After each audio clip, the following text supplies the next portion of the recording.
What? Oh, there it is. So what the hell did I left my book?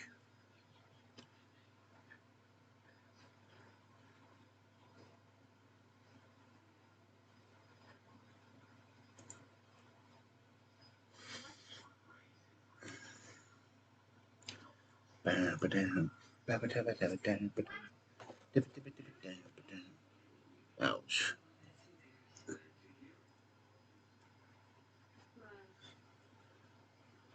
Actually, that would be interesting to have.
Ouch.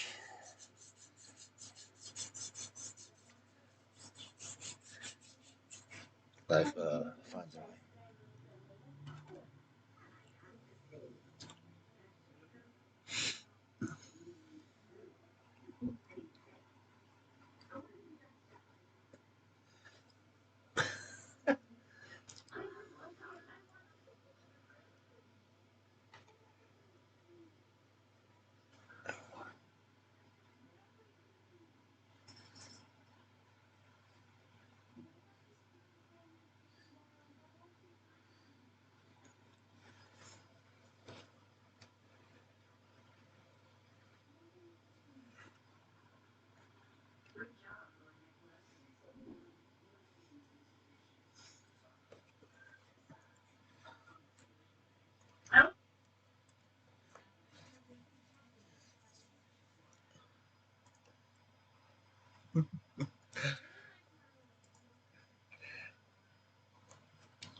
Okay.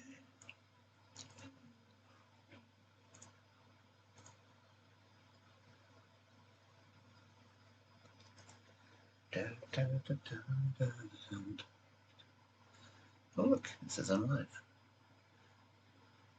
But am I? Am I really? Oh, excuse me.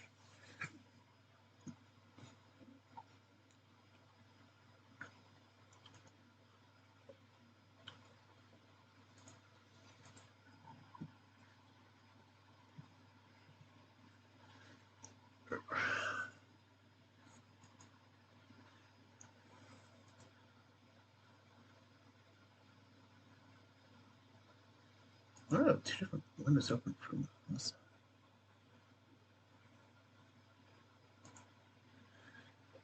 Okay.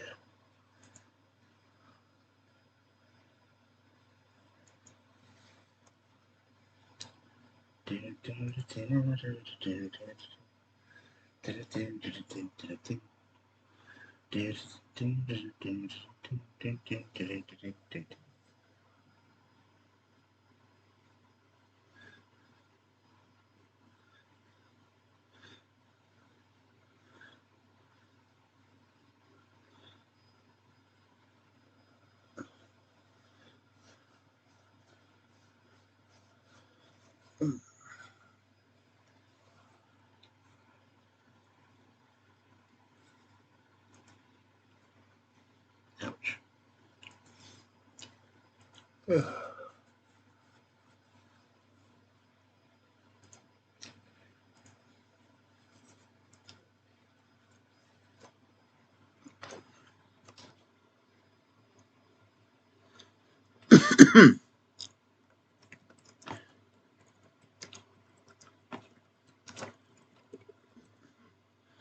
Oh, that was loud. Hey, cough in my ear.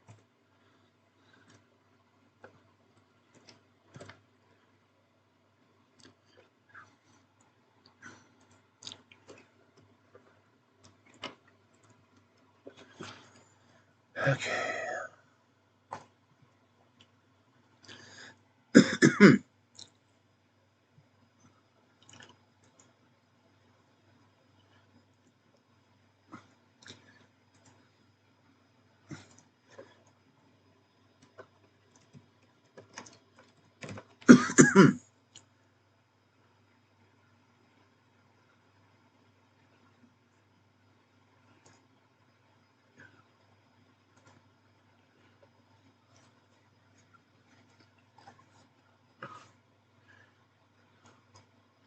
Okay.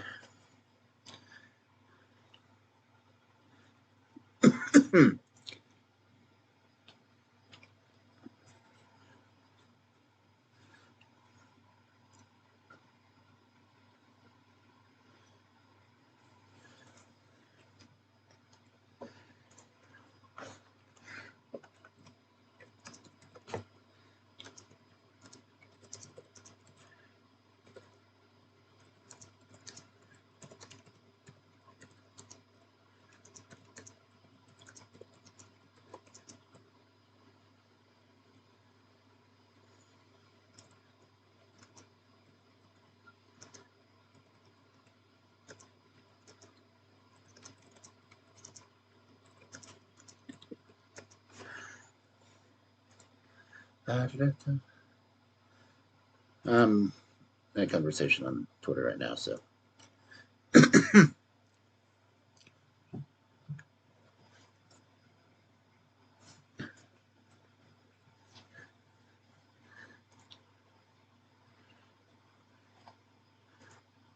Nope.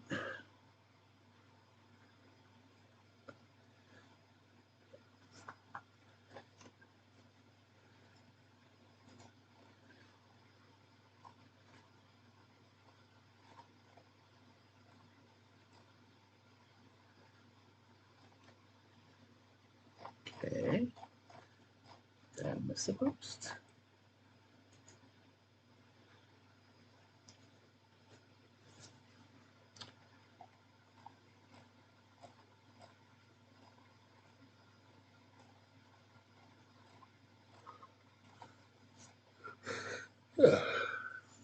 Weird.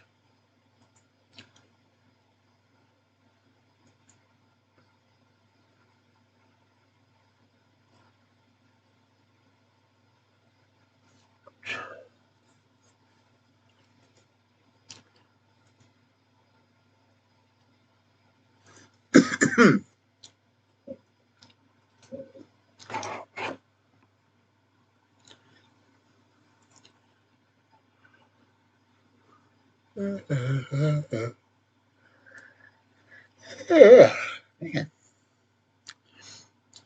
So storms are already hit today, so shouldn't have to worry about any more cutoffs tonight like I would have had yesterday.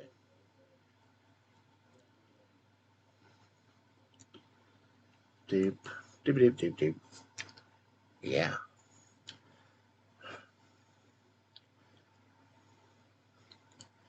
Well, we're only 11 minutes in, so it's not quite time for me to start reading yet. Oh man, there was a gold duck. I could use a gold duck. Oh well. Yeah. Oh wait, I didn't have the right book up. Yep, no, I do have. I got a set different. Aesop's cool.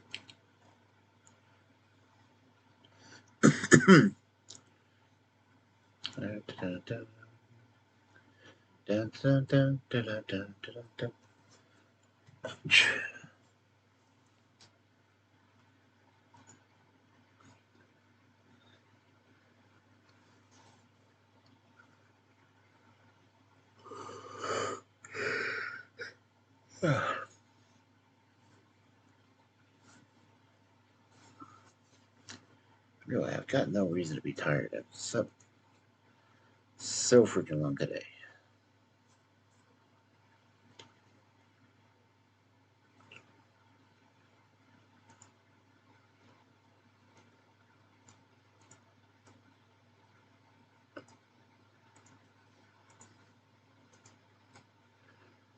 What?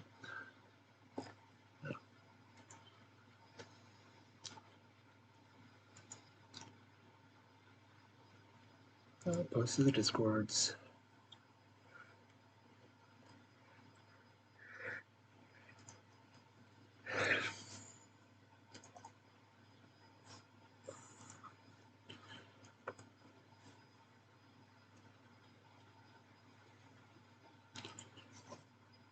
Ouch.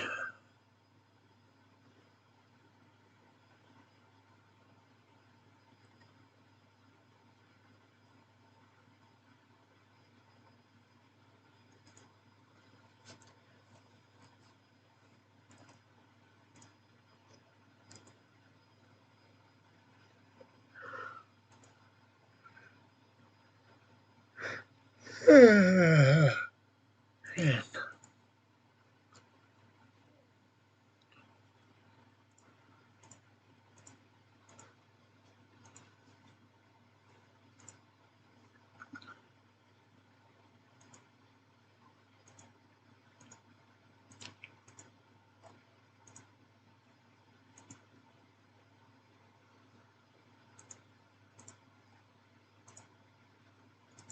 Yeah, you can hear me doing a lot of clicking. That's crazy. Ouch.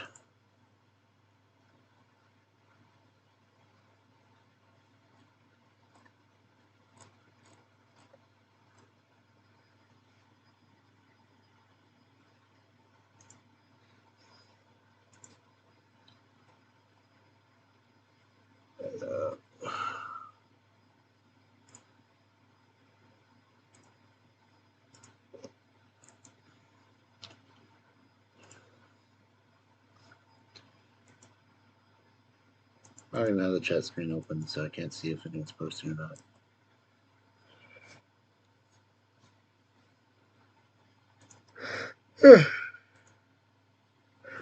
Okay. And then we're at the 15-minute mark. So as per the normal, that means it's time to crack open a book. Ow, ow, ow. Damn, my leg hurts.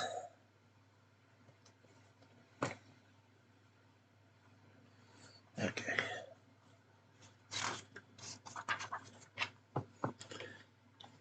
Now I get to switch to the conventional version of this. Hello. There we are. Okay. Now back to my usual 2D reading screen.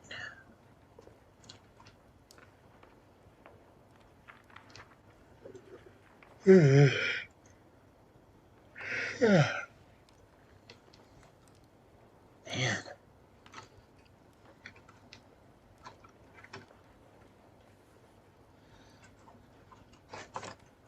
Right down the truck, starting down. Okay, today we are page 136.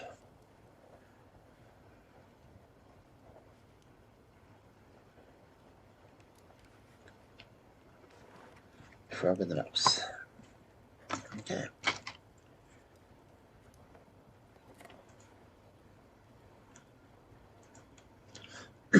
Sounds like I'm on a freaking typewriter. Yeah. Anyway.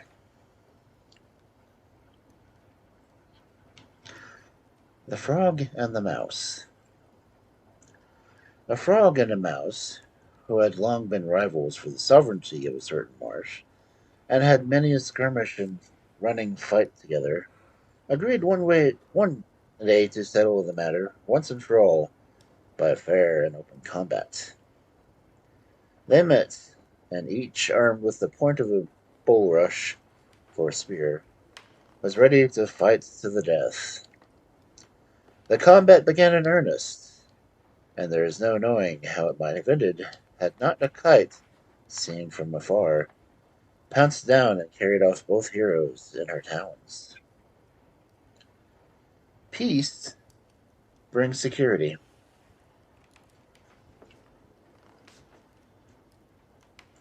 That is true. The Horse and the Groom. The groom being a groomer. A dishonest groom regularly used to sell a good half of a measure of oats that was daily allowed for a horse, the care of which was entrusted to him. He would, however, keep carrying the animal for hours together to make him appear in good condition. The horse naturally resented this treatment. "If you really wish me to look sleek," said he, "in the future give me half of the currying and twice as much food." There is no parleying with the dishonest. Parley.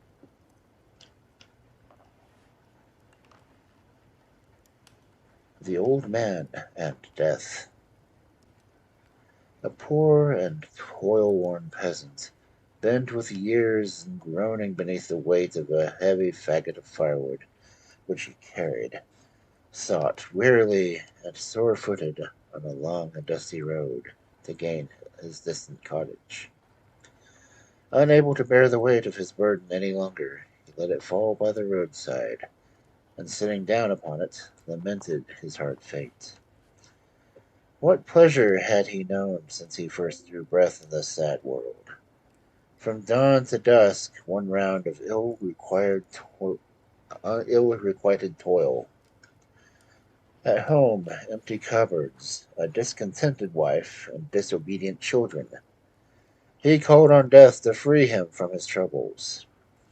At once the King of Terrors stood before him, and asked him what he wanted. Awed at the ghastly presence, the old man stammered out, I only wanted you to come help me put this bundle of sticks on my shoulders again."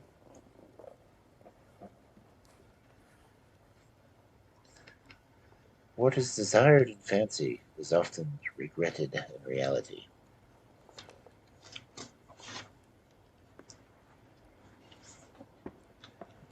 Sort of. The Traveler and the Plane Tree.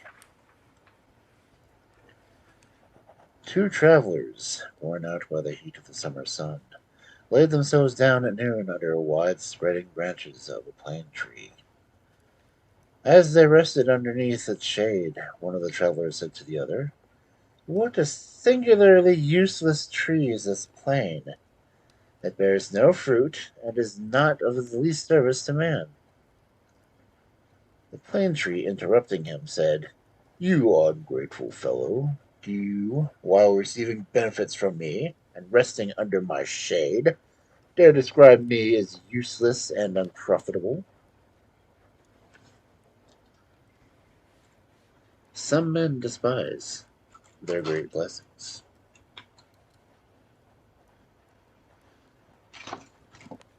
Yes, yes, I do. The Countryman and the Snake. A countryman, one frosty day in the depth of winter, found a snake under a hedge, almost dead with cold. Taking pity on the poor creature, he brought it home and laid it up on the hearth near the fire. Revived by the heat, it reared itself up, and with dreadful hissings flew at the wife and children of his benefactor. The countryman, hearing the cries, rushed in and seized a mattock, and soon cut the snake in pieces. "Vile wretch," he said, "is this the reward you make him who saved your life? Die as you deserved, but a single death is no good for you. Ingratitude is a crime." You're welcome. The Sick Stag. A stag whose joints had become stiff with old age was at great pains to get together a large heap of fodder, enough, as he thought, to last him for the remainder of his days. He stretched himself out upon it, and now dozing, now nibbling, made up his mind to wait quietly for the end. He had always been of a gay and lively turn, and had made in his time many friends. These now came in great numbers to see him and wish him farewell. While engaged in friendly talk over past adventures in old times, what more natural than that they should help themselves to a little of the food which seemed so plentiful stored around? The end of the matter was that the poor stag died, not so much of sickness and of old age, for sheer want of the food which his friends had eaten for him. Foulest friends bring more hurt than profit.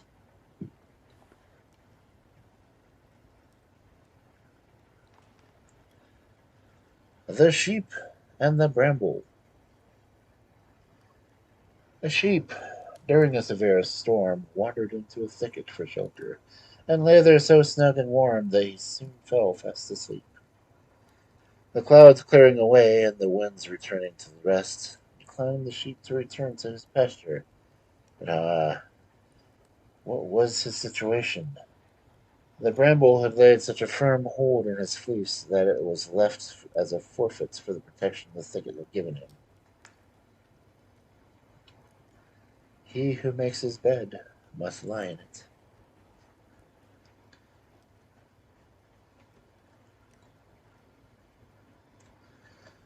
The Lion and the Hare.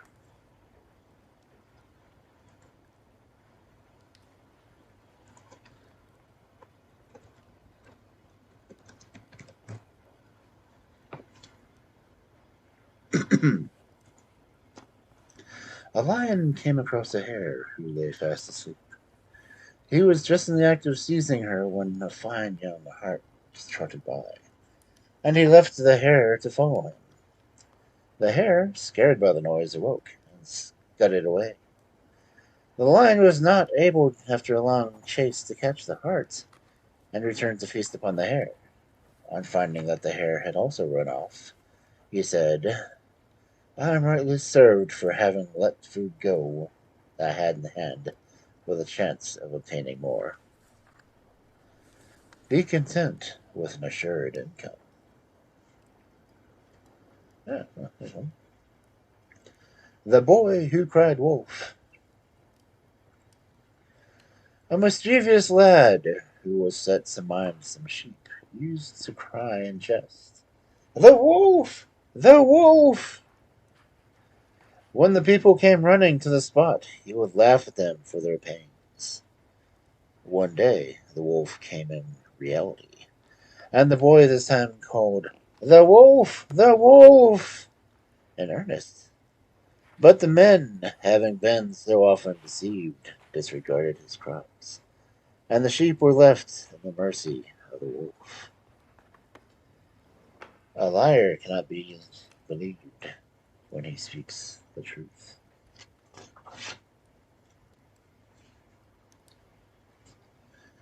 The Old Lion. A lion, worn out with age, lay drawing his last breath, and several of the beasts who had formerly been sufferers by him came and revenged themselves. The boar, with his powerful tusks, ripped his flank, and the bull gored his sides with his horns. The ass, too, seeing there was no danger, came up and threw his heels into the lion's face. "Alas!" groaned the dying tyrant. "How much worse than 1,000 deaths is it to be spurned by so base a creature?" Respect earns respect.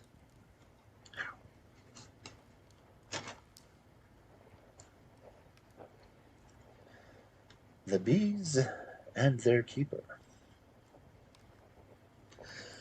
A thief came into a bee garden one day while the keeper was away and robbed the hives. Not long afterward, the keeper returned and was greatly disturbed about the theft, not only because of the loss of honey, but also because the hives had been overturned. While he was busy at work trying to set the garden at rights, the bees came home laden from the fields and, missing their combs, flew in angry swarms about their master. "Foolish and ungrateful creatures!" exclaimed he. "You let a stranger who has robbed you escape unharmed, while you are ready to attack your best friend." People, too, often mistake their friends for their foes.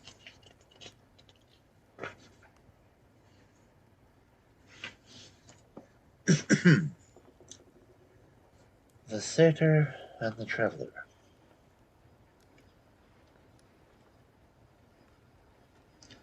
A satyr, ranging in the forest in winter, came across a traveler half starved and nearly dead with the cold. He took pity on him and invited him home to go to his cave. On their way, the man kept blowing upon his fingers. "Why do you do that?" said the satyr, who had seen the little of the world. "To warm my hands. They are nearly frozen," replied the man. Arrived at the cave, the satyr poured out a mess of smoking porridge and laid it on the table before the traveler, who commenced to blow on it with all his might. "What? Blowing again?" cried the satyr. "Is it not hot enough?" "Yes, faith," answered the man. "It is too hot.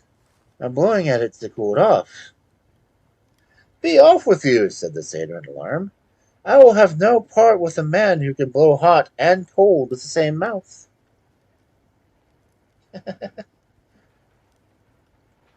A two-faced man makes no friends.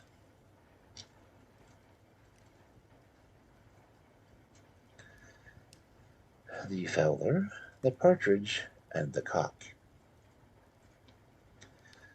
One day, as a fowler was sitting down to a scanty supper of herbs and bread, a friend dropped in unexpectedly.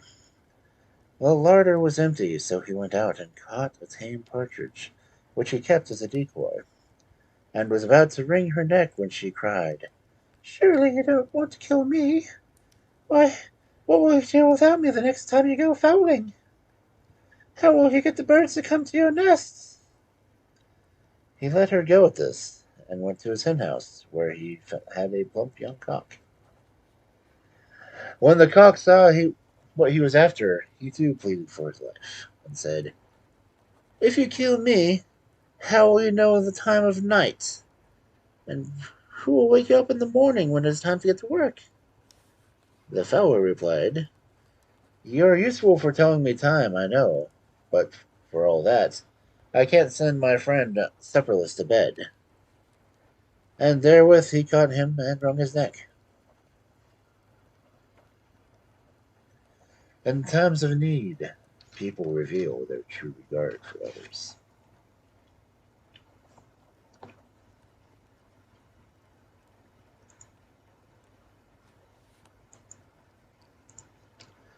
The Cat and the Monkey. Monkey. Two cats, having stolen some cheese, could not agree about dividing the prize. In order, therefore, to settle the dispute, they consented to refer the matter to a monkey. He proposed The proposed judge very readily accepted the office, and producing a balance, put part into each scale. "Let me see," he said. "Ah, this lump outweighs the other." And he bit off a considerable piece in order to make it balance. Now the opposite side of the scale was heavier, which afforded our conscientious monkey to reason the second mouthful. "Hold, hold," said the two cats, who began to be alarmed for the events. "Give us our respective shares, and we are satisfied." "If you are satisfied," returned the monkey, "justice is not. A cause of this nature is by no means so soon determined." He continued to nibble one piece, then the other, till the poor cats, seeing their cheese gradually diminishing, entreated him to give himself no further trouble, but to award them what they had earned. "Not so fast, I beseech you, friends," replied the monkey. "We owe justice to ourselves as well as to you. What remains is due to me as a fee." Upon which he crammed the whole into his mouth, and with great gravity dismissed the courts. Those who dance must pay the piper.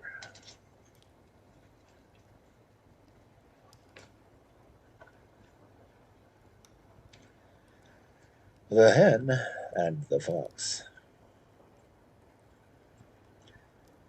A fox, having crept into a hen house, looked up and down for something to eat. At last he spied a hen sitting upon a perch so high that he could by no means reach her.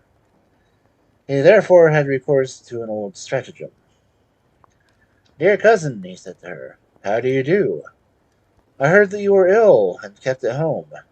I could not resist, therefore, till I had come to see you. Pray let me feel your pulse. Indeed, you do not look well at all." He was running on his impudent manner when the hen answered him from the roost. "Truly, dear fox, you are in the right. I was seldom in more danger than I am now. Pray excuse my coming down. I am sure I would catch my death if I were to." The fox, finding himself foiled, made off and tried his luck elsewhere.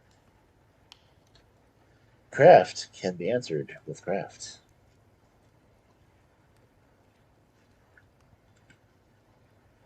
The Plague Among the Beasts.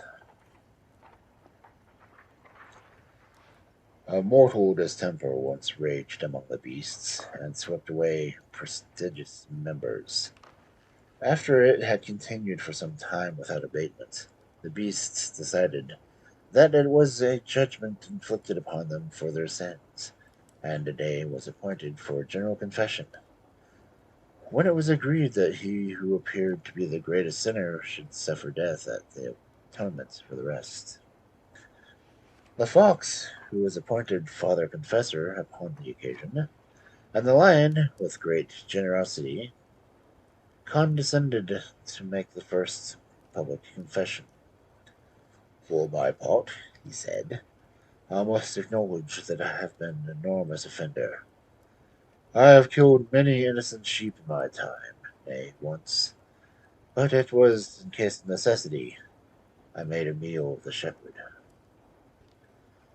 The fox, with much gravity, owned that these and any other but the king would have been expediable crimes, but that his majesty had certainly rights to a few silly sheep, nay, and to the shepherd too, in case of necessity.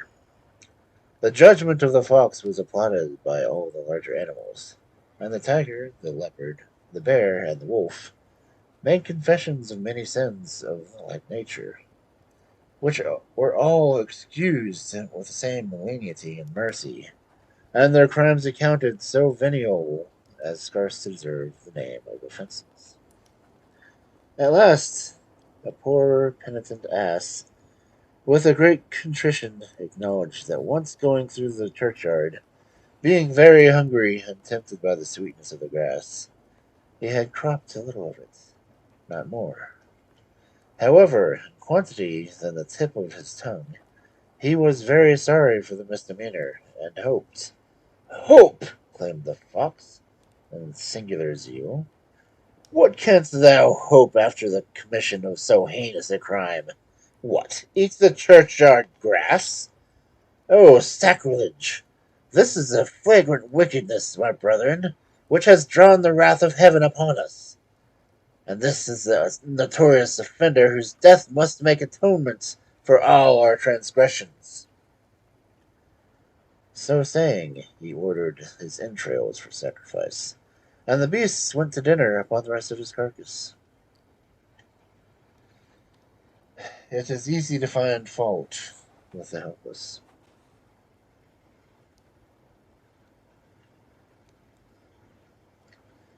Socrates and His Friends. Socrates once built a house, and everybody who saw it had something or other to say against it. What a front, said one. What an inside, said another.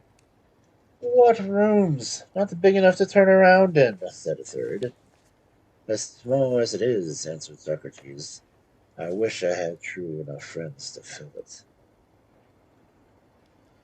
Homes are easier to get than friends. Not really. The Bowman and the Lion. A man was very skillful with his bow, went up into the mountains to hunt. At his approach there was instantly a great consternation and rout among all the wild beasts, the lion alone showing any determination to fight. Stop, said the bowman to him, and await my messenger, who has something to say to you. And with that he sent an arrow after the lion, and wounded him in the side. The lion, smarting with anguish, fled into the depths of the thickets. But a fox, seeing him run, bade him take courage and face his enemy. No, said the lion, you will not persuade me to that, for if the messenger sends so sharp, what must the power of him who sends it? The timid will always urge on to danger those more valiant than themselves.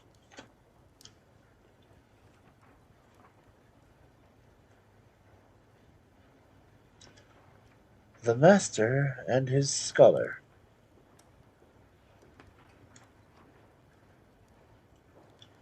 As the schoolmaster was walking upon the bank of a river, not far from his school, he heard a cry, as of someone in distress. Running to the side of the river, he saw one of his scholars in the water, hanging by the bough of a willow. The boy, it seems, had been learning to swim with corks, and fancying that he could now do without them, had thrown them aside. The force of the stream hurried him down out of its depth, and he would certainly have been drowned had not the friendly branch of a willow hung in his way. The master took up the corks which were lying upon the bank and threw them at his scholar. Let this be a warning to you, said he, and in your future life never throw away your corks until you are quite sure you have enough strength and experience enough to swim without them. Too great assurance is folly.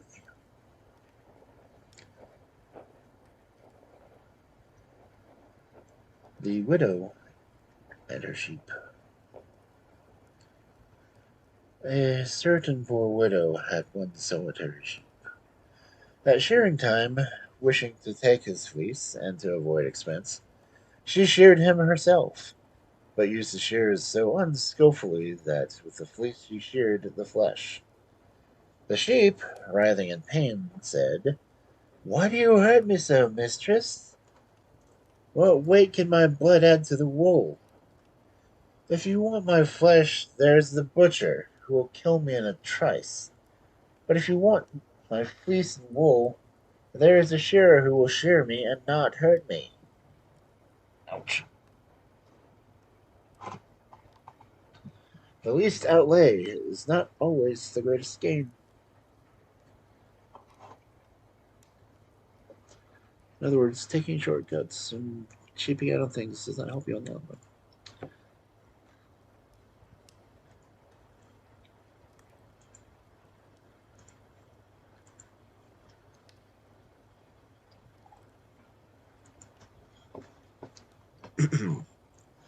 The Lion and the Boar.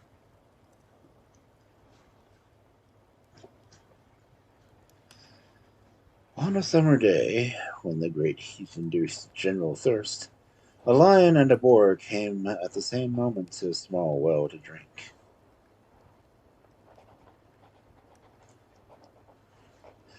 They fiercely disputed which of them should drink first, and were soon engaged in the agonies of a mortal combat.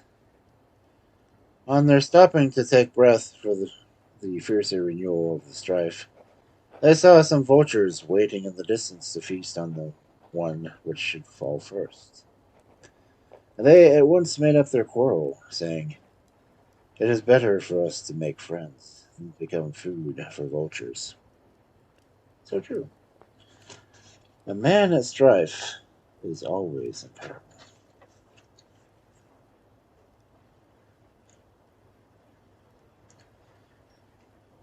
The mice in council.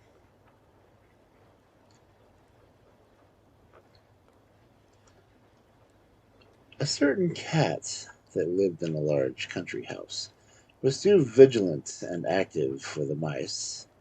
Finding their numbers grievously thinned, held a council with closed doors to consider what they best do. Many plans had been started and dismissed when a young mouse, rising and catching the eye of the president, said that he had a proposal to make that he was sure must meet with the approval of all. "If," said he, "if the cat wore around its neck a little bell, every step she took would make it tinkle. Then, ever forewarned of her approach, we should have time to reach our holes. By this simple means we should live in safety and defy her power." The speaker resumed his seat with a complacent air, and a murmur of applause rose from the audience. An old gray mouse, with a merry twinkle in his eye, now got up and said that the plans of the last speaker was an admirable one, but he feared it had one setback. "My young friend has not told us," said he, "who it is to put the bell on the cat." Counsel, to be wise, must be practical.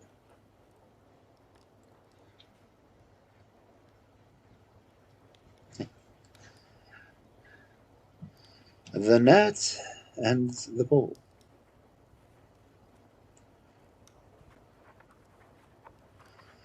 A sturdy bull was driven by the heat to the weather to wade up to his knees in a cool and swift running stream.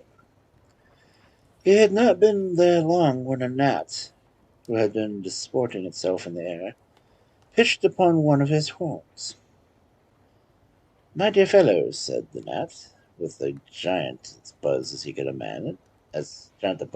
manage, "pray excuse the liberty I take. If I am too heavy, only say so, and I will go at once to rest upon the poplar which grows hard by the edge of the stream." "Stay or go, it makes no difference to me," replied the bull. "Had it not been for your buzz, I should not even know that you were there." Some men are more important in their own eyes than in those of their neighbors.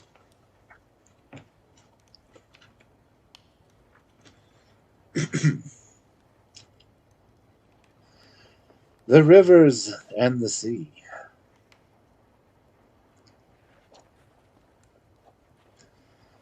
The rivers joined together to complain to the sea, saying, "Why is it when we flow into you, your tides, so potable and sweet, you work in us such a change, and make us salty and unfit to drink. The sea, perceiving that they intended to throw the blame on him, said, "Pray, cease flow into me, and then you will not be made briny."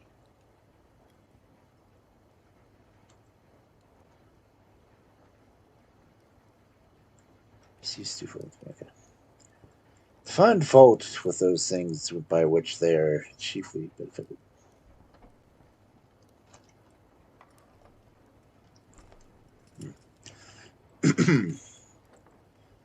The Crab and the Fox.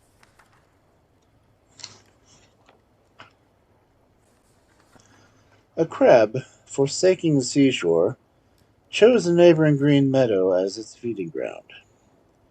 A fox came across him, and, being very much famished, ate him up. Just as he was at the point of being eaten, the crab said, "I well deserved my fate, for what business had I on the land, when by my nature and habits I am only adapted for the sea?"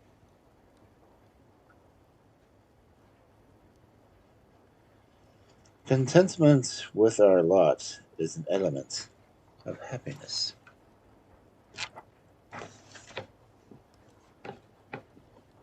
Though being happy with what you are and who you are, yeah, no one's gonna believe that.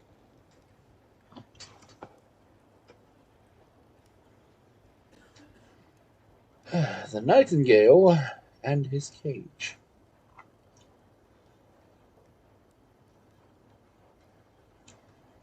A nightingale, which belonged to a person of quality, was fed every day with plenty of choice dainties, and kept in a stately cage. Yet, notwithstanding this happy condition, he was uneasy, and envied the condition of those birds who lived free in the woods, and hopped up and down, unconfined from bough to bough. He earnestly longed to lead the same life, and secretly pined because his wishes were denied him. After some time, however, it happened that the door of his cage was left unfastened, and the long-wished-for opportunity was given him of making his escape. Accordingly, out he flew, and hid himself among the shades of the neighboring wood, where he was thought to spend the remainder of his days with contentment. But alas, the poor bird was mistaken. A thousand evils which he never dreamed of attended his elopement, and he was now a miserable creature which before he had only given an imagination. The delicate food that he used to eat was no more. He did not know how to provide for himself, and was even ready to die with hunger. A storm of rain, thunder, and lightning filled the air, and he had no place for safety. His feathers were wetted with the heavy shower, and he was almost blinded by the flashes of lightning. His tender nature could not withstand the severe shock, and even died under it. But just before he breathed his last, he is to have made his reflection. "Ah, were I but in my cage again, I would never wander more."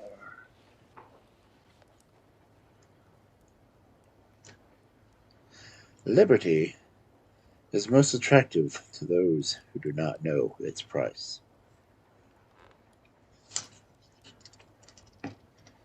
Yeah, well, there's that. And the Ape and the Bee.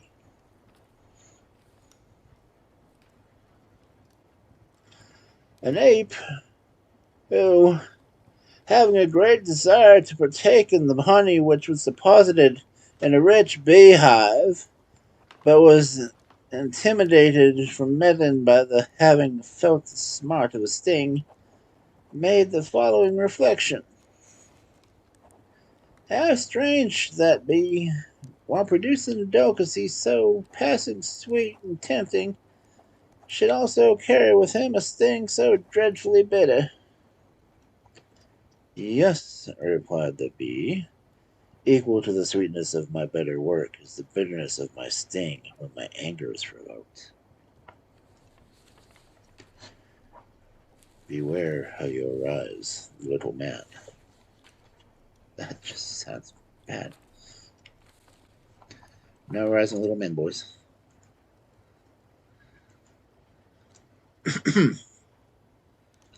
Okay. Where was I? The passenger and the pilot. This is boats, not planes. It had blown a violent storm at sea, and the whole crew of a vessel were in imminent danger of shipwreck. After a rolling of a wave was somewhat abated, a certain passenger, who had never been at sea before, observing the pilot to have appeared wholly unconcerned, even in their greatest danger, he had a curiosity to ask him what death his father died. "What death?" said the pilot. "Why, he perished at sea, as my grandfather did before him." "And are you not afraid of trusting yourself to an element that has proved thus fatal to your family?" "Afraid? By no means. Why, we must all die. Is not your father dead?" "Yes, but he died in his bed." "And why then are you not afraid of trusting yourself in your bed?" "Because I am peacefully secure." "It may be so," replied the pilot. "But if the hand of Providence is equally extended over all places, there is no more reason for me to be afraid of going at sea than you are afraid of going to bed." Good point. If we get to die, we get to die. It doesn't matter where we are. Faith is not a relative matter. I was like, oh, I'd love to die peacefully in my sleep, not screaming in the fear like the people in the car with me.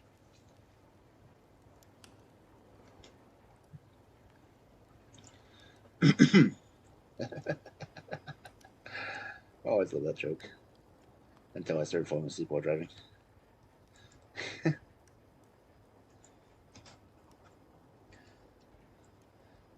The Lion and the Ass.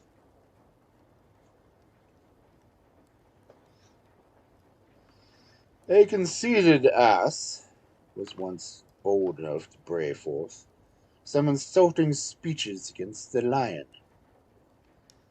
The lion at first began to show his teeth, but turned about and seeing who was speaking, merely remarked, "Oh, it's only the ass."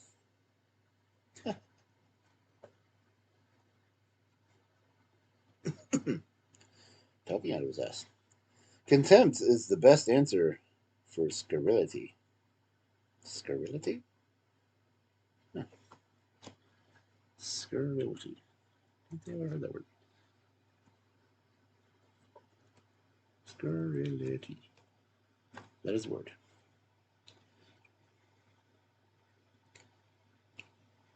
The fox and the lion.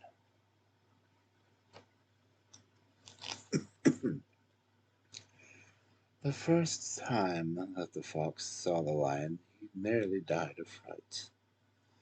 The next time he gathered sufficient courage to have a good stare. The third time he went boldly up to the lion and commenced a familiar conversation with him. Familiarity breeds contempt.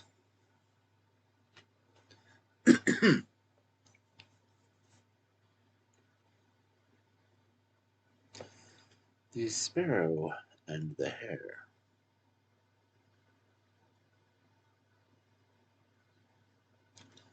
A hare, being seized by an eagle, cried out in piteous manner. A sparrow sitting on a tree close by, so far from pitying the poor animal, made merry at his expense. "Why did you stay there to be taken?" he said. "Could not so swift a creature as you have easily escaped from an eagle?" Just then a hawk swooped down and carried off the sparrow, who, when he felt the hawk's talons in his sides, cried still more loudly than the hare. The hare, in the agonies of death, received comfort from the fact that the fate of the mocking sparrow was no better than his own. When calamity overtakes the hard-hearted, they receive no sympathy. The blind man and the whelp.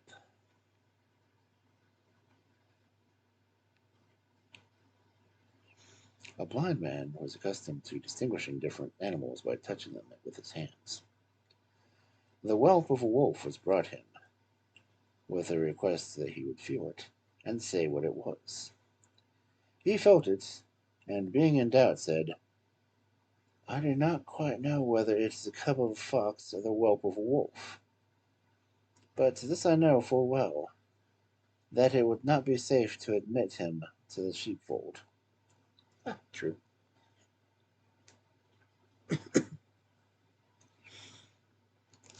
Evil tendencies are shown in early life.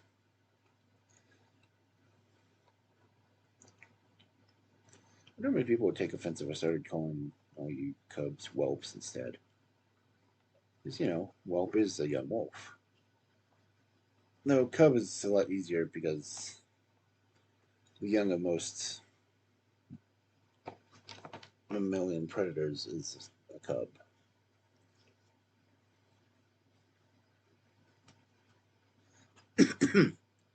And seeing as you're generally all younger than me, I consider you all cubs.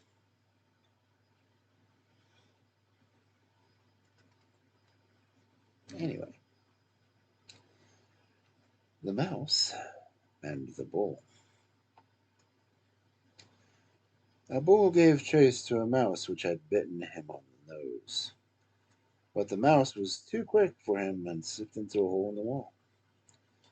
The bull charged furiously at the wall again and again until he was tired out, and sank down on the ground exhausted with his efforts. When all was quiet, the mouse started out and bit him again. Beside himself with rage, he started to his feet, but by that time the mouse was back in his hole, and he could do nothing but bellow and fume in helpless anger. Presently he heard a shrill little voice say from inside the wall, "You big fellows don't always have it their own way. You see, sometimes we little ones come off best."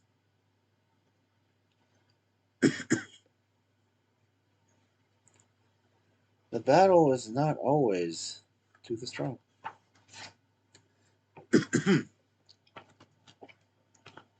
And I apologize for my mousy sounds. I don't.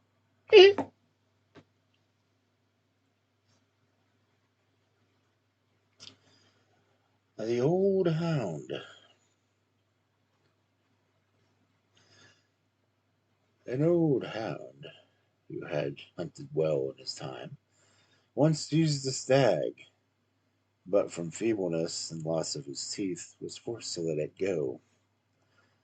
The master, coming up, began to beat the old hound cruelly, but left off when the poor animal addressed him as follows: "Oh, dear master, you know well that neither my courage nor my will was at fault, but only my strength and my teeth, and these I have lost in your service."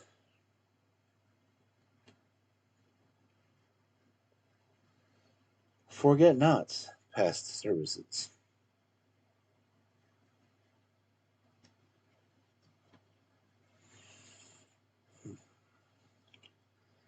The Fortune Teller.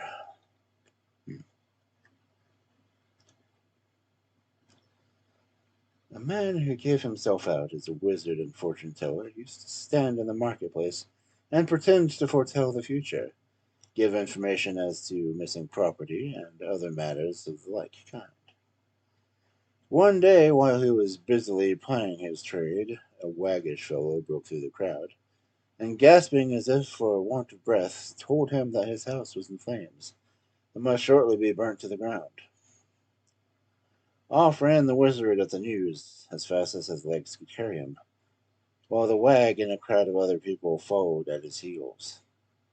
But the house was not on fire at all, and the wag asked him, amid the jeers of the people, how it was that he, who was so clever at telling other people's fortunes, should know so little of his own.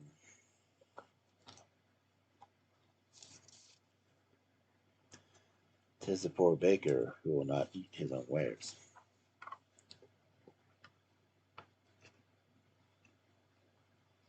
True enough.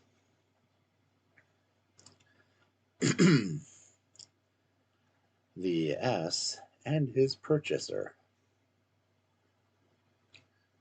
A man who wanted to buy an ass went to market, and, coming across a likely-looking beast, arranged with the owner that he should be allowed to take him home on trial to see what he was like.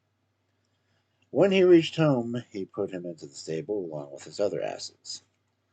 A newcomer took a look around and immediately went and chose a place next to the laziest and greediest beast in the stable. When the master saw this, he put a halter on him at once, led him off, and handed him over to his owner again. The latter was a good deal surprised to see him back so soon, and said, "What do you mean to say that you have tested him already?" "I don't want to put him through any more tests," replied the other. "I could see what sort of beast he was from the companion he chose for himself." A man is known for the company he keeps. Don't hang out with lazy asses, I guess.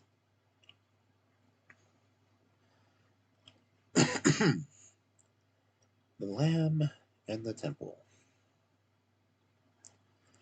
A wolf pursued a lamb, which fled for refuge in a certain temple. The wolf called out to him and said, "The priest will slay you in sacrifice if he should catch you."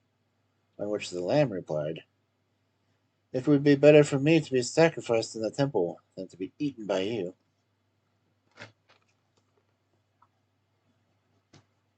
Is it? Is it really? "'Tis better to die for a good cause than for an evil one." How's feeding a wolf an evil cause? Oh.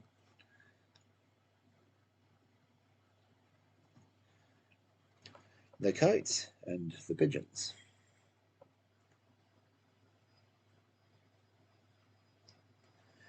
A kite that had kept sailing around a dovecote looking for a nice fat pigeon for many days, to no purpose, was forced by hunger to have recourse to stratagem.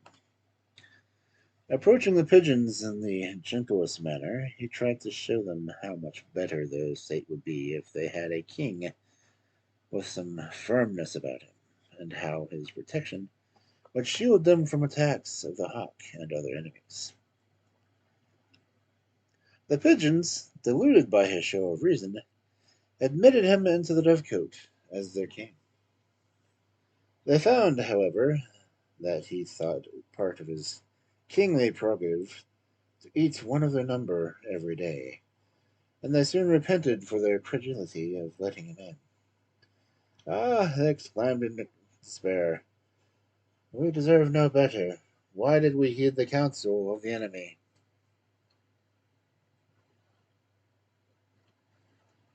Trust not your security to the one who puts his own interests first.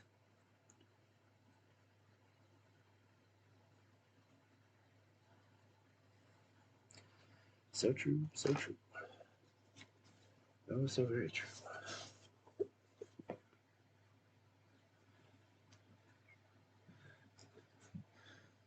As if there were some kind of example of that lately. I mean, what kind of self-serving person would put themselves in charge? I just cannot think of any reason why that would happen. It's just so astounding that people believe that.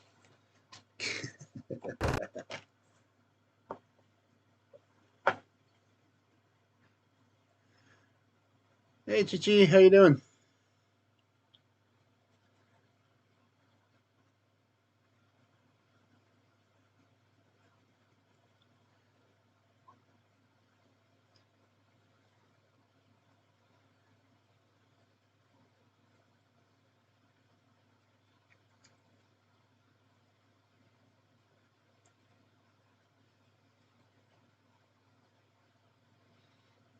Ooh, cozy karaoke is always fun. I'm doing Aesop's Fables, so they're short, but usually informative at least.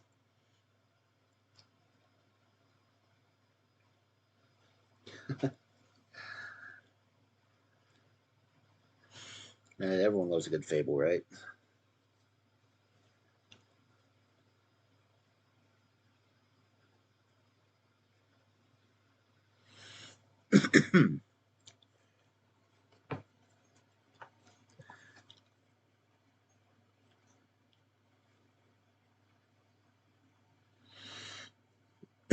Damn, always got a good coffee this time of night.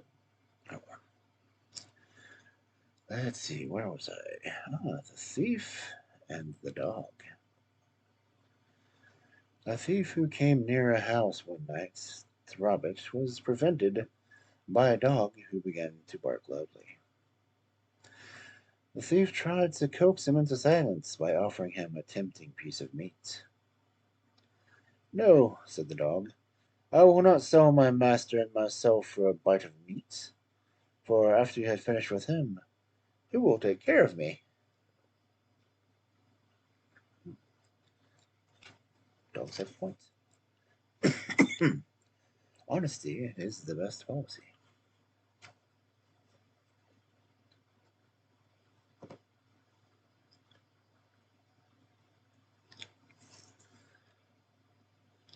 See, then we have the frog and the fox. A frog came out of his native marsh and, hopping into the top of a mound of earth, gave out to all the beasts around that he was a great physician and could heal all manner of diseases. The fox demanded why. If he was so clever, did he not mend his own blotched and spotted skin? His eyes stare at his lantern jaws.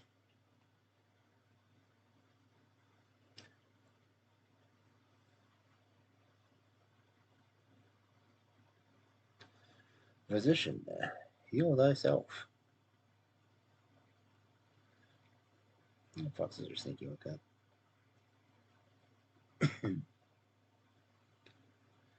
The sorceress. Night and silence had now given repose to the whole world when an old, ill-natured sorceress, in order to exercise her infernal arts, entered into a gloomy wood that trembled at her approach. The scene of her horrid incantations was within the circumference of a large circle of trees, in which the center of which was raised an altar, where the hollowed wherein blazed in triangular flames. The mischievous hag pronounced the dreadful words which bound all hell in obedience to her charms. She blew a raging pestilence from her lips into the neighboring fields, and innocent cattle died to afford a fit sacrifice to the infernal deities. The moon, by powerful spells drawn from her orbs, entered the wood. Legions of spirits from Pluto's realms appeared before the altar and demanded her pleasure. Tell me, she said, where I shall find what I have lost, my favorite little dog. How? Cried all, enraged. Impertinent beldam! Must the order of nature be inverted and the response of every creature disturbed for the sake of thy little dog?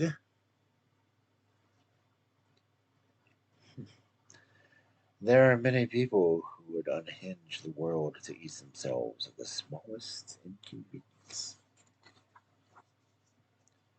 Honestly, she just wanted to know where her dog was.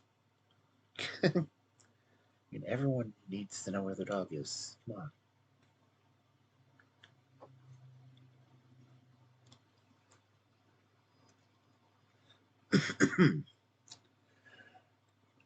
The ass in the lion's skin. An ass once found the skin of a lion and put it on, and was highly amused to note how his presence brought terror to the other animals wherever he went. In his delight, he could not resist raising his voice and braying loudly. At the sound, a fox, who had been skulking off, turned about and said, "Ah, I thought you were a lion too, until I heard you bray." Clothes do not make the man.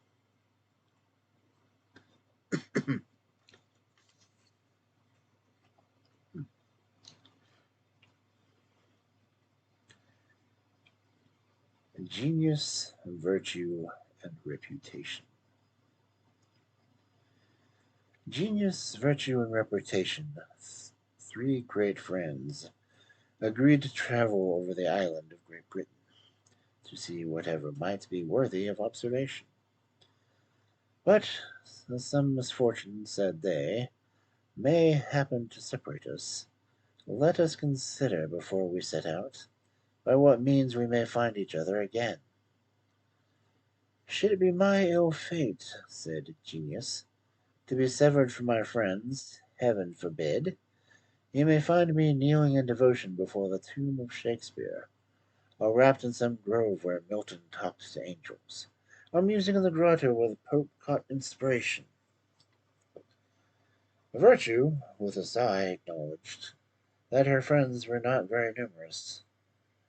"But why to lose you," she cried, "with whom I am at present so happily united? I should choose to take sanctuary in the temples of religion, in the palaces of royalty, or in the stately domes of ministers of state. But it may be my ill fortune to be there denied admittance. Inquire for some cottage where comeliness has a bower, and there you will certainly find me." "Ah, my dear friends," said Reputation, very earnestly, "you, I perceive, when missing, may possibly be recovered. But take care, I entreat you, always to keep sight of me. For once I am lost, I am never to be retrieved." There are few things that can be so irreparably lost as reputation. That is true.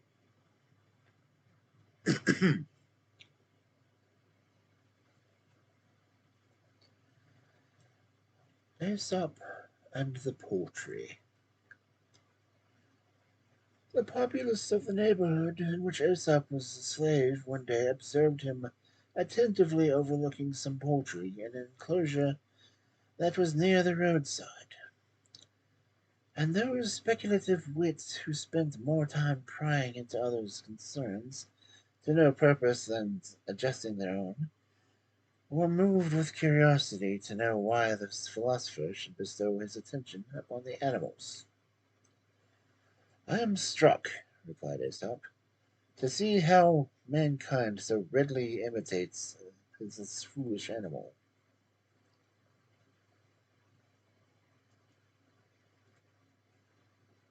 "In what?" asked his neighbors. "Why, in crowding well and scraping so ill," rejoiced Aesop. I really do like picking on people. "It is easier by far to talk boldly and to make a noisy boast of one's merits than it is to act nobly and demonstrate worth by palpable acts."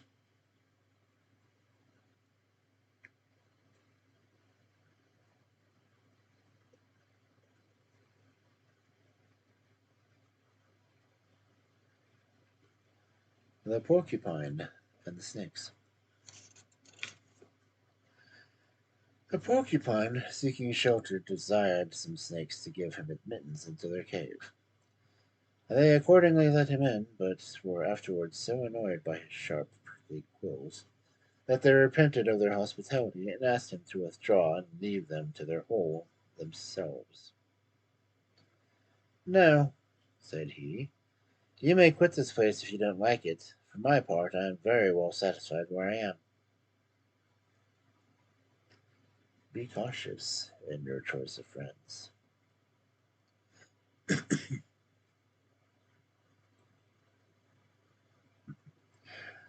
Hercules and Strife. Hercules, once journeying along a narrow roadway, came across a strange-looking animal that reared its head and threatened him.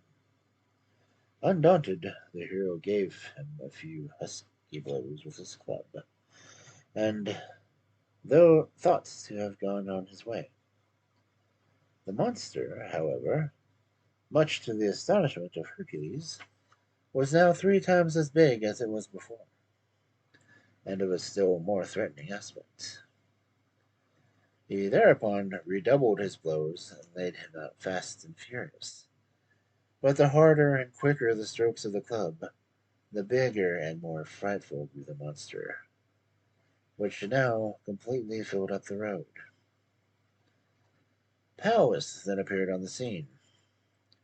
"Stop, Hercules!" she said. "Cease your blows. The monster's name is Strife. Let it alone, and it will soon become as little as it was at first."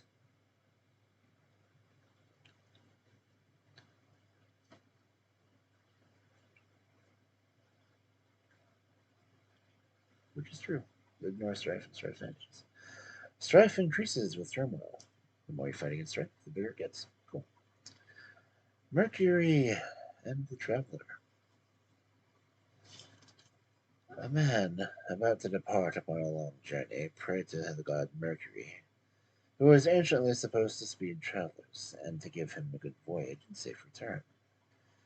He promised Mercury that if he would grant his request, he would give the god half of everything he might find on his road. Soon after he set forth, he found a bag of dates and almonds, at which some passing by must have lost. He ate all but the stones of the dates and the shells of the almonds at once.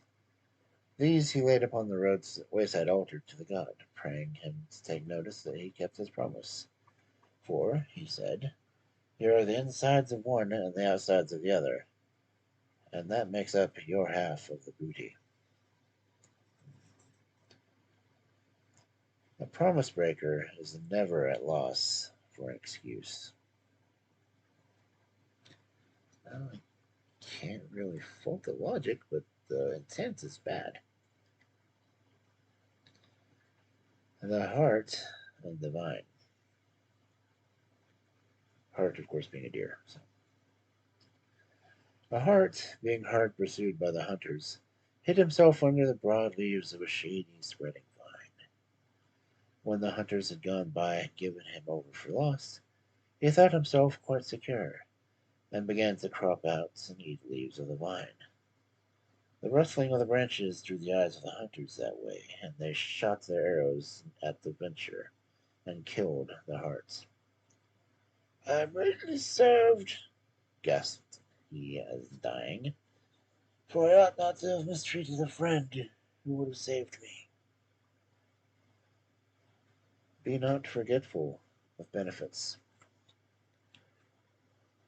Or, simply put, don't eat your camouflage.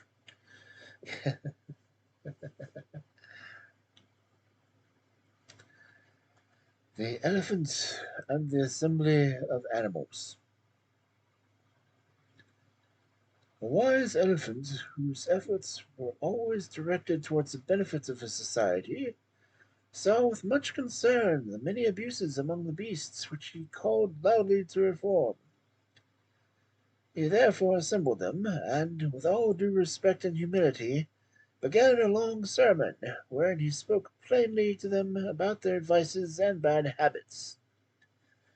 He called their attention especially to their idle ways, their greed, cruelty, envy, hatred, treachery, and deceit.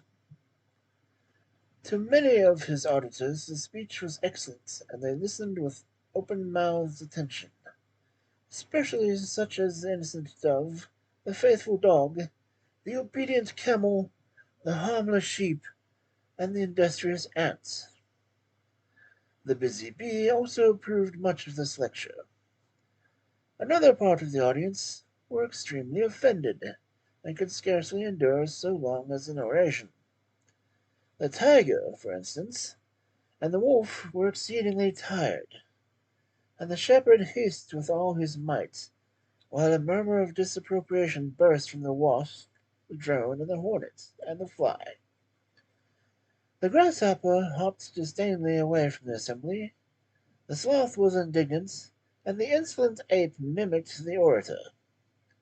The elephant, seeing the insult, concluded his discourse with these words: "My advice is addressed equally to all, but remember that those who felt hurt by any remarks of mine acknowledging their guilt are innocent and unmoved.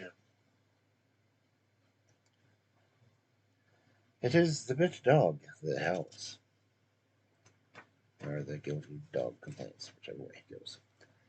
Perhaps if you're the one who's guilty and being called out for it, you're the one who's going to complain the most. It's just kind of a given. As if negative activities are being called out and it seems to be directed at you, it's probably directed at you.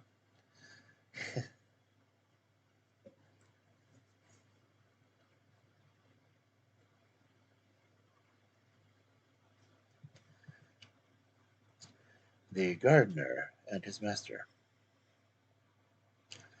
In the midst of a beautiful flower garden there was a large pond filled with carp, tench, perch, and other freshwater fish.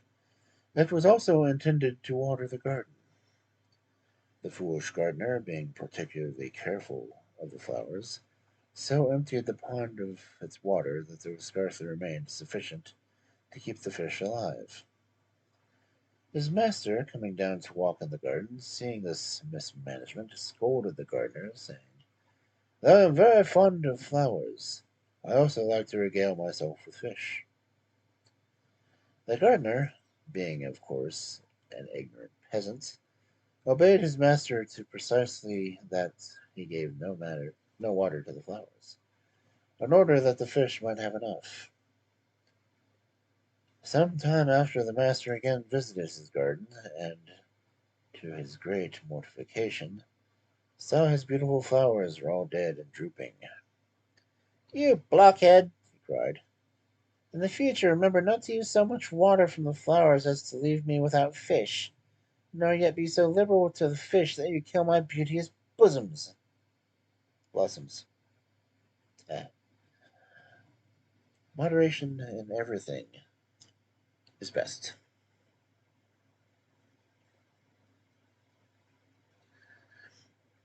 The miller, the sun, and their ass. I don't know how many of these stories involve an ass. It's probably the most say-so book reading I can do. It's all about ass and cocks. Oh well. A miller and his son were dividing. A miller and his son were driving their ass to a neighboring farm to sell him. They had not gone far when they met with a troop of women collecting around a well, talking and laughing. "Look there!" cried one of them. "Did you ever see such fellows to be trudging along the road on foot when they might ride?" The miller, hearing this, quickly made his son mount the ass, and continued to walk along merrily beside. Presently they came to a group of old men in earnest debate. "There," said one of them, "it proves what I was saying. What respect is shown to old age in these days? Do you see that idle lad sitting while his old father has to walk? Get down, you young scrapgrace, and let the old man rest his weary limbs." Upon this, the miller made his son dismount, and got up himself. In this manner they had not proceeded far when they met a company of women and children. "Why, you lazy old fellow!" cried several times at once. "How can you ride upon the beasts, while that poor little lad there has to hardly keep pace with you by its side?" The good-natured miller immediately took up his son behind him. They had now almost reached the town.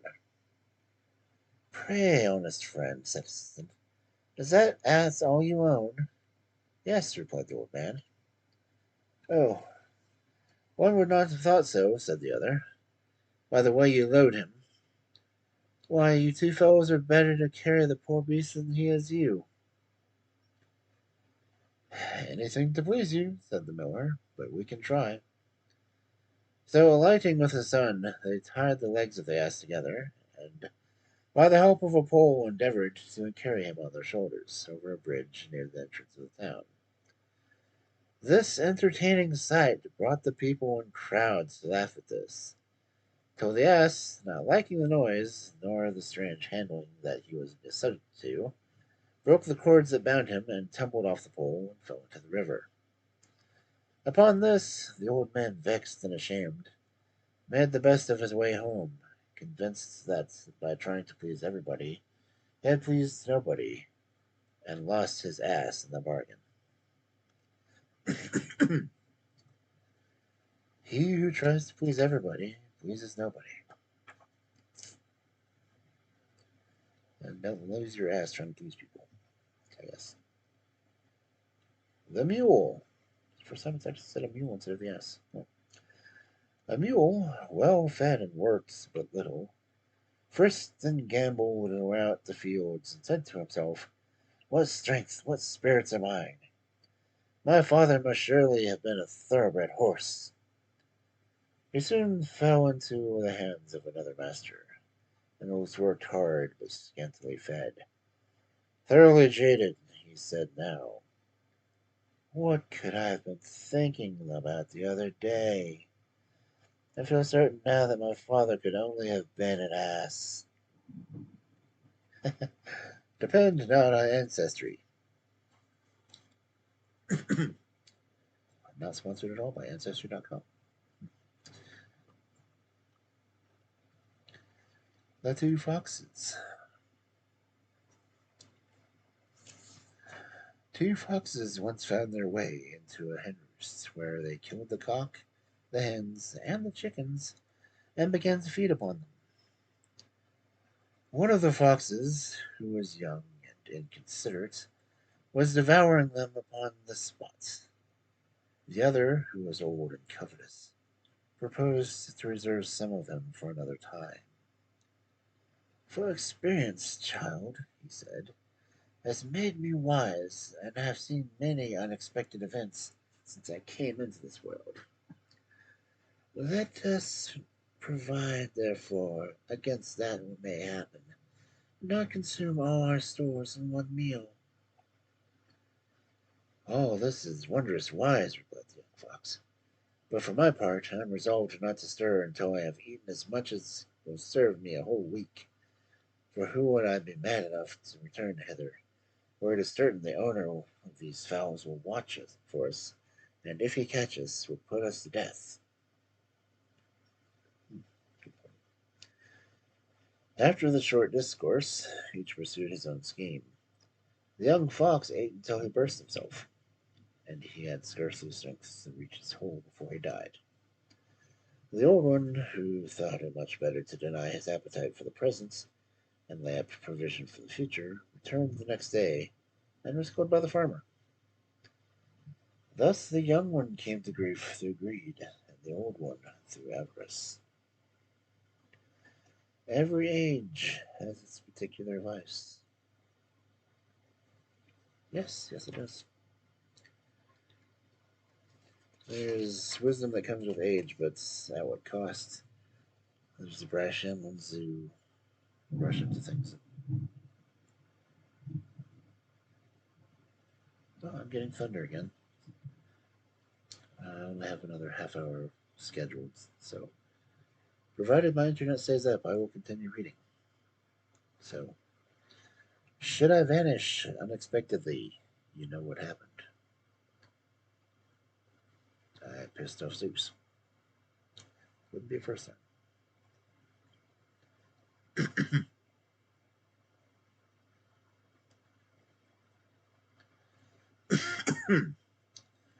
The Fox and the Grapes. A hungry fox one day chanced to come into a vineyard where he saw some fine ripe grapes hanging at a good height above the ground. He jumped at them and made other vain attempts to reach them. Finally, he walked off, grumbling at himself. "If those grapes had been good, I should be disappointed. but they were green and sour. It is easy to despise what you cannot get. Well, that's kind of true. I mean, just because you can't get it doesn't mean that they wouldn't be worth the effort to get them. But still.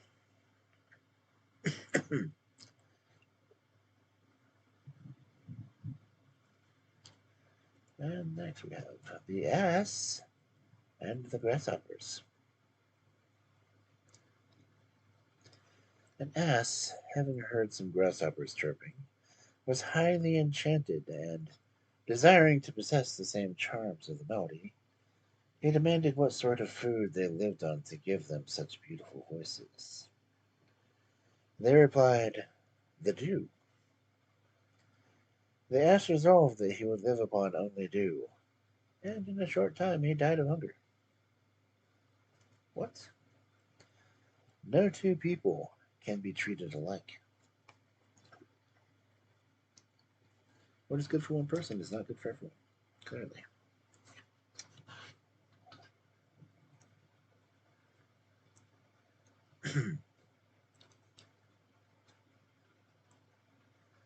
The horse and the stag.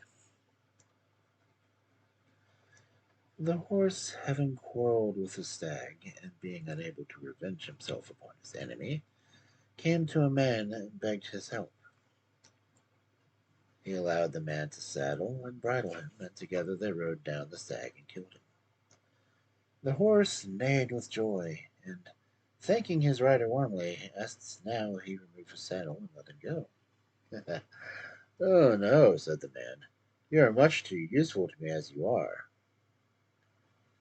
The horse thenceforward served the man, and found that he had gratified his need for revenge at the cost of his liberty.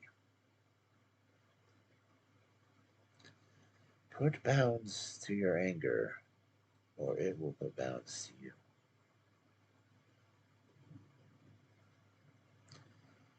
The Raven and the Serpent. A hungry raven, searching for prey, came across a snake lying at full length on a sunny bank. He seized him in his horny beak and would have devoured him, but the snake, twisting and turning about, bit the raven with his venomous fangs, so that he died in great pain. "I am justly served," gasped the dying bird, "for trying to profit by injuring another." Man, did you guys hear that thunder? I mean, I heard the thunder over my headset. That's crazy. Have regard for the rights of others. Yep, good moral.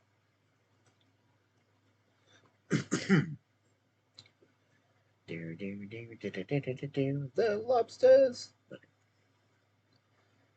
It chanced upon a time that the shell of a boiled lobster was thrown on the seashore, where it was quickly espied by one of the same tribe, who, young, ignorant, and vain, viewed it with admiration and delight. "See," she said, addressing her mother, who was at their side, "behold the beauty of one of our family, thus decked in noble scarlet, so rich in color that no coral could surpass it in brilliancy. I shall have no rest till I am equally as fine, and have ceased to see myself as a dingy object which I am present." "Vain creature," replied the mother, "know that this same tawdry finery which you so earnestly covet is only acquired by death, and learn from this terrible example to be humble and content, obscure and safe. Fine feathers are a sign neither of wealth nor happiness." And those of you cubs that don't know, a lobster is kind of a murky brownish orange until it is boiled, then its shell turns red. And also, those who don't know the song I was referencing at the beginning of it was Rock Lobster by the B-52s. because I'm old.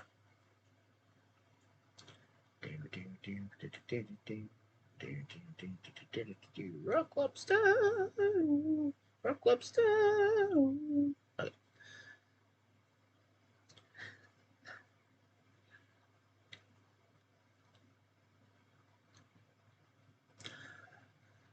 The Wolf and the Mastiff.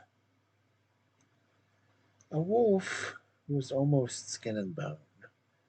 So well did the dogs of the neighborhood keep guard. While on a moonshiny night, a sleek mastiff, who was, moreover, as strong as he was fat. The wolf would gladly have stepped off him, but saw there was first a great fight, for which in his condition he was not prepared. So bidding the dog a good night, very humbly he praised his good looks. It would be so easy for you, replied the mastiff, to get as fat as I am if you liked.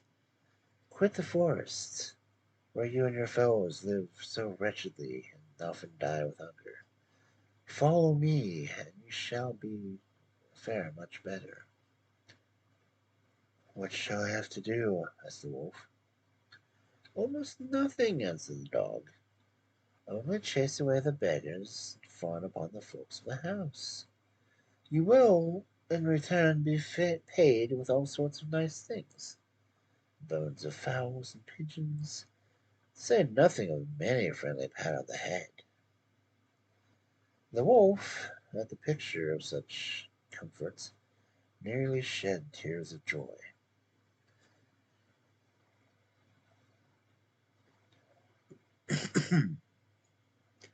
They trotted off together, but as they went along, the wolf noticed a bare spot on the dog's neck. What is that mark? Said he. Oh, nothing, said the dog. How nothing? Replied the wolf. Just the merest trifle, answered the dog. The collar which I wear when I am tied up is the cause of it. Tied up? Exclaimed the wolf, with a sudden stop. Tied up? Can you not just always then run where you please? Well, not always, said the mastiff. But what can that matter? It matters so much to me, rejoined the wolf, that your lot shall not be mine at any price. And leaping away, he ran once more to his native forest. Liberty is priceless,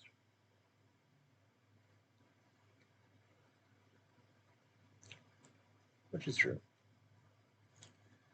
And 10,000 ladies, you get a pug. Why? Why did wolves give up freedom to, well, food? But that food is nice to get.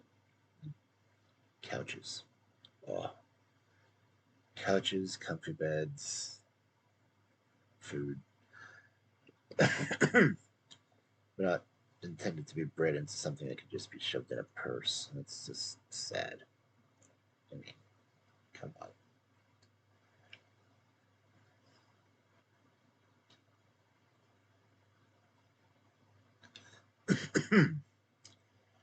The fisherman piping. A fisherman skilled in music took his flute and his nets to the seashore. Standing on a projecting rock, he played several tunes, in the hope that the fish, attracted by his melody, would, of their own accord, dance into his net, which he had placed below. At last, having long waited in vain, he laid down his flute, and casting his net into the sea, made an excellent haul of fish.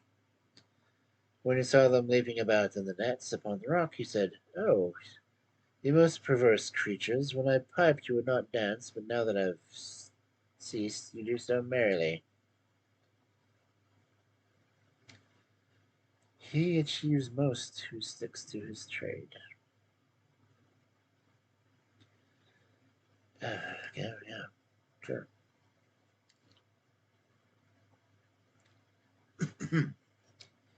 The hounds in couples.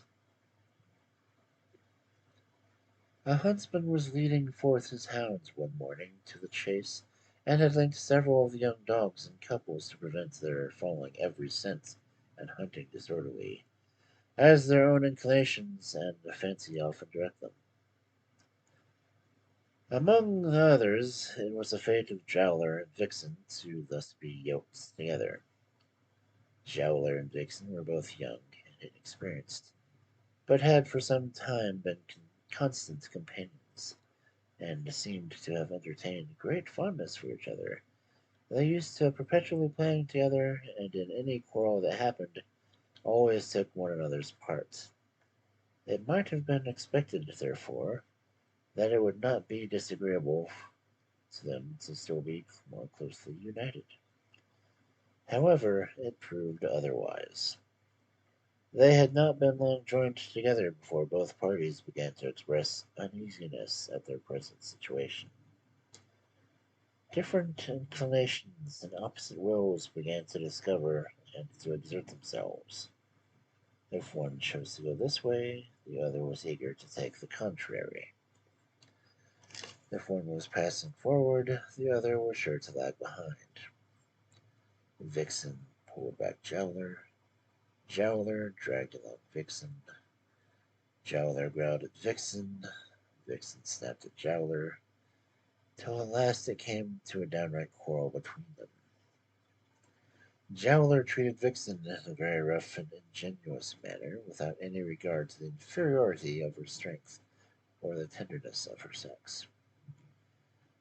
As they were continuously vexing and tormenting one another, an old hound who had observed all that passing came up to them, and thus reproved them. "What a couple of silly puppies you are, to be perpetually worrying yourselves at this rate! What hinders your going on peacefully and quietly together? Cannot you compromise the matter between you by each consulting the other's inclination a little? At least try to make a virtue of necessity, and submit to what you cannot remedy. You cannot get rid of the chain, but you may make it fit easily upon you. I am an old dog. Let my age and experience instruct you. When I was the same circumstances as you, I soon found that thwarting my companion was only tormenting myself, and my yoke fellow happily came to the same way of thinking. We endeavored to join in the same pursuits, and to follow one another's inclinations, so we jogged on together, not only with ease and quiet, but with comfort and pleasure. We found by experience that mutual compliance not only compensates for liberty, but is even attended with a satisfaction of delight, beyond what liberty itself can give." Yeah, mutual compliances are necessary to matrimonial happiness. Give a little, take a little, that's how relationships work. And quite literally, a couple young pups chained together, they're going to have to work together. That's like, anyway.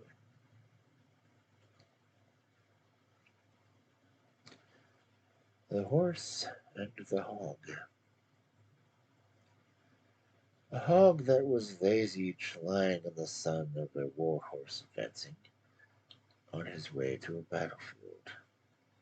The war horse was gaily caparisons and proudly spurning the ground, as if in impatience to charge the enemy. The hog half lifted his head and, grunting, said to him, "What a fool you are, to be so ready to rush to your death."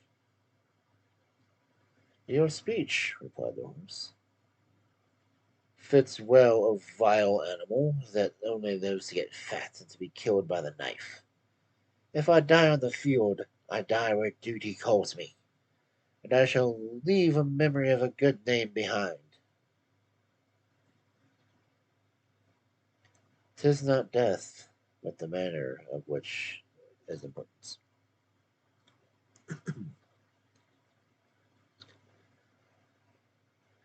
The Wolf and the Kid. Kid being young goat.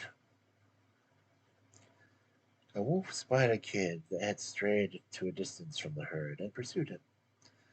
The kid, finding that he could not escape, waited till the wolf came up, and then, assuming a cheerful tone, said, "I see clearly enough that I must be eaten, but I would fain die as pleasantly as I can.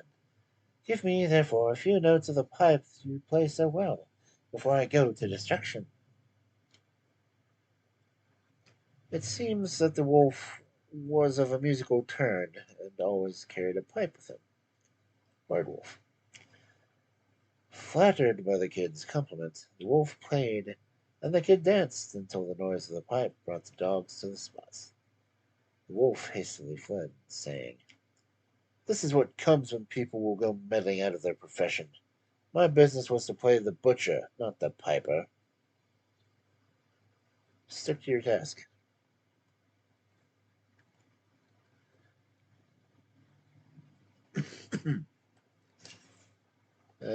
Yeah, that's kind of a bad one. So if you want to explore more options, you can. The wild and the tame geese. Two geese strayed from the farmyard and swam down the stream to a large swamp, which afforded them an extensive range and plenty of food. A flock of wild geese frequently resorted to the same place, and though they were at first shy as not to suffer the tame ones to join them, but degrees they became well acquainted and associated freely together. One evening their cackling reached the ears of a fox that was prowling no great distance from the swamp. The artful plunderer directed his course through the woods to the borders of it, and was within a few yards of his prey before any of the geese perceived him. But the alarm was given just as he was springing upon them, and the whole flock instantly ascended into the sky with the loud and dissonant cries, "The fox! The fox!" The wild geese called as they rose swiftly out of their clutches, and they winged their flights into higher regions, and were seen no more. "The fox! The fox!" replied the two tame geese, rising after them, but being heavy and clumsy, and unused to using their wings, they soon dropped down and became the victims of the fox. Those who aspire to a higher station should be able to maintain their position.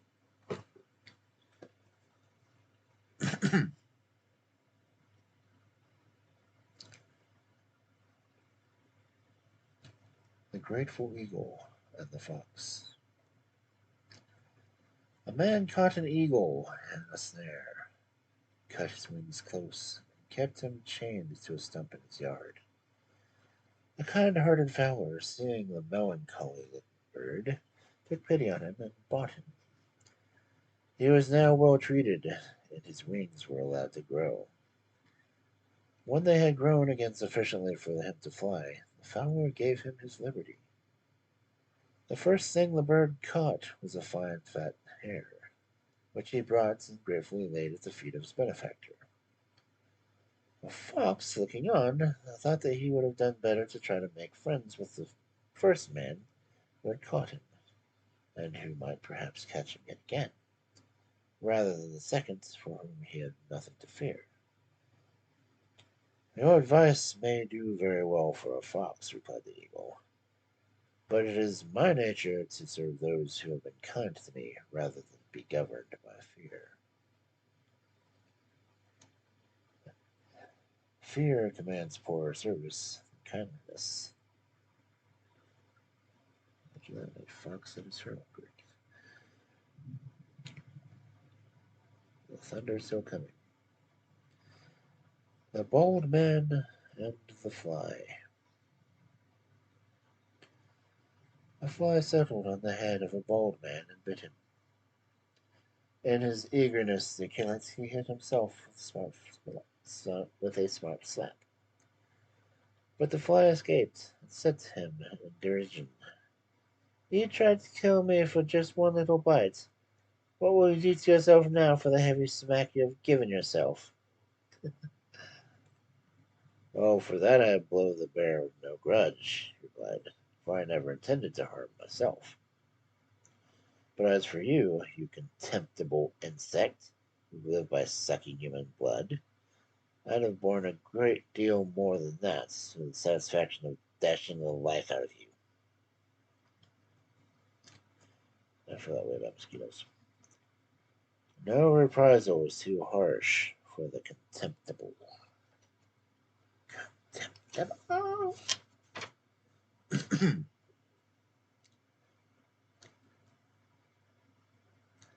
The Ass and His Master.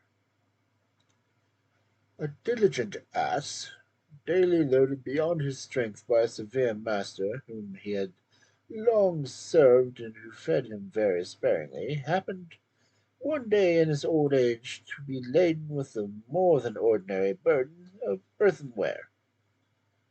That is a very long sentence. His strength being much impaired, and the road deep and uneven, he unfortunately stumbled and, unable to recover himself, fell down and broke all the vessels to pieces. His master, transported with rage, began to beat him unmercifully, against which the poor ass, lifting up his head as he lay on the ground, thus strongly remonstrated: "Unfeeling wretch, to thine own averse cruelty, in the first pitching of me of food, and the loading of me beyond my strength, thou now owest me the fortune. Thou now owest the misfortune for which I suffer." Oh, I connived the old ass. Sorry. The cruel are quick to blame their victims for deserving ill treatment. Ah, the Cock and the Horses. A cock once got into a stable and went about nestling and scratching in the straw among the horses, who every now and then would stamp and fling out their heels. So the cock gravely set to work to admonish them. "Pray, my dear friends, let us have a care," he said, "that we don't tread on one another."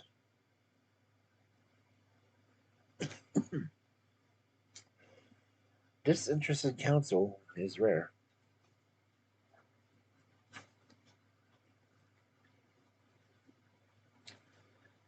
The Astronomer. An astronomer used to go out at night to observe the stars. That's what they do. One evening, as he wandered to the suburbs with his whole attention fixed on the sky, he fell unawares into a ditch. While he lamented and bewailed his sores and bruises and cried loudly for help, a neighbor ran to the ditch and, learning what had happened, said, "Hark ye, old fellow, why, in striving to pry into what is in the heaven, do you not manage to see what is on earth?"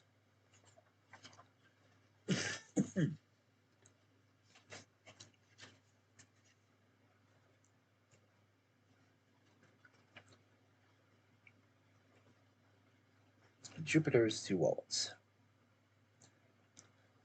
When Jupiter made man, he gave him two wallets, one to his neighbor's faults, the other to his own.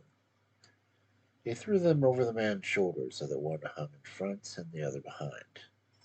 The man kept in the one in the front for his neighbor's faults, and the one behind for his own, so that while the first was always under his nose, it took some pains to see the latter. This custom, which began thus early, is never quite unknown for the present day. One can always see his neighbor's faults more easily than his own. Richard?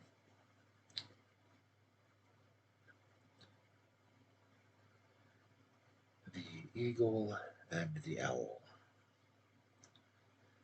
The eagle and the owl, after many quarrels, swore that they would be friends forever, and that they would never harm each other's young ones. "But do you know my little ones?" said the owl. "If you do not, I fear it will go hard on them when they find them." "No, I have never seen them," replied the eagle.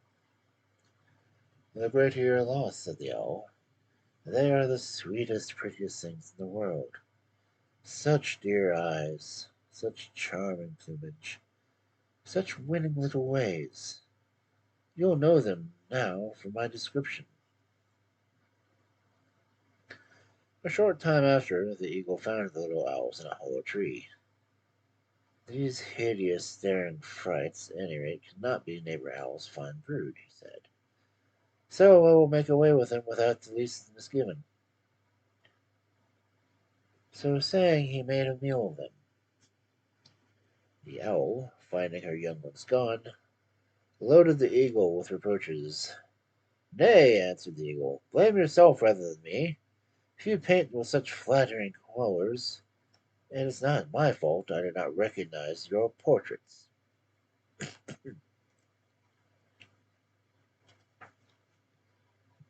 Love should not blind truth. Baby eagles, before they're feathered, are really freaking creepy looking. I can tell you that now. They really are. Once feathered, they're not that bad, but featherless, featherless owlets, yeah, creepy. More thunder.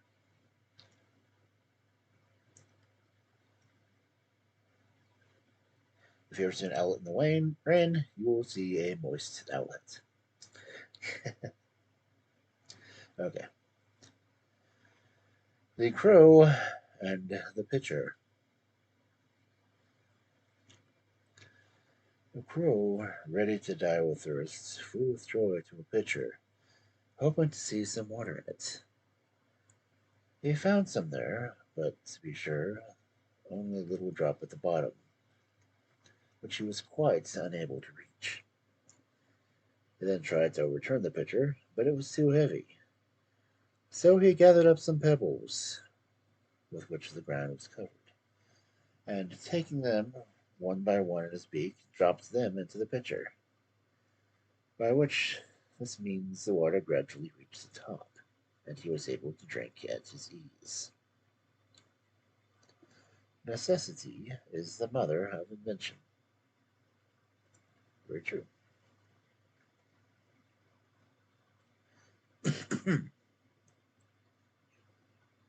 I think that is probably one of the most common heard fables. Is the raven trying to get, well, crow or raven trying to get water out of a pitcher where he can't reach. Just also shows that the birds are smart.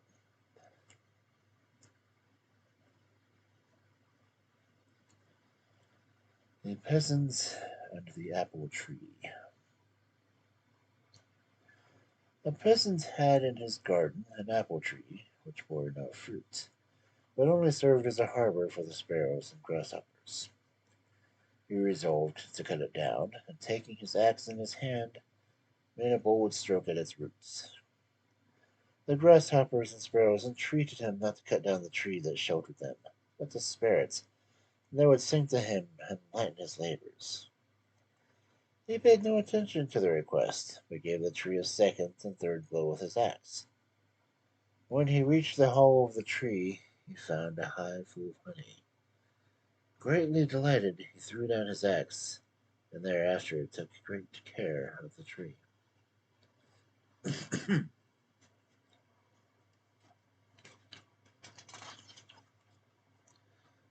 Self-interest alone moves some men. Boom.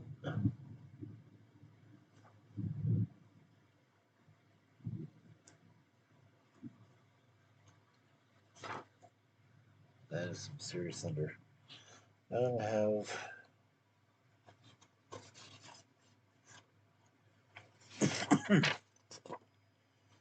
yeah, 10 more pages of this book, but we have reached the 2 hour mark, which is my normal cutoff point. So, considering the present thunder and my desire to not vanish from view, I think I will probably go ahead and end it for the evening. Which, I would rather not, deal with the thunderstorm in that way. Ah. So let us see who is on, to which we can pass on this wonderful stream. Let's see, do we want people who are reading? Do we want people who are doing arts? Let's see, who's going on? My vision is getting blurry anyway.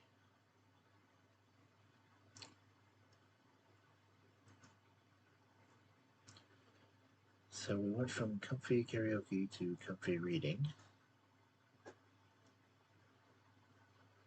So let's see, what else comfy could be going on?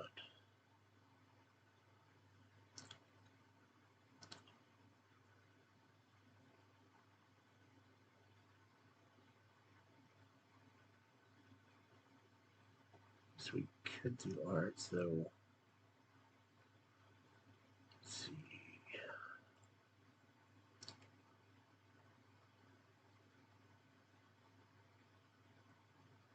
Let's see what Sam is up to. I don't know if anyone has any suggestions. I could take up on those.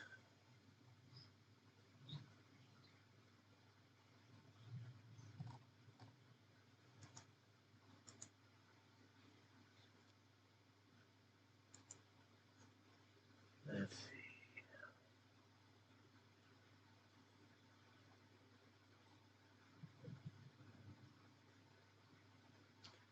Desk, are you there, or are you actually streaming now? Let's go. Let's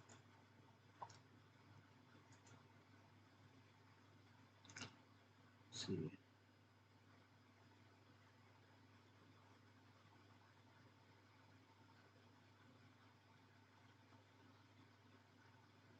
Okay.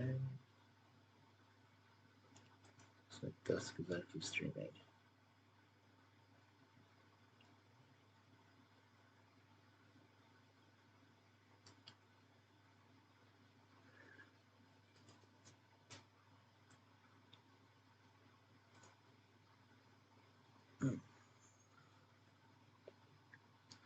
Oh, wait.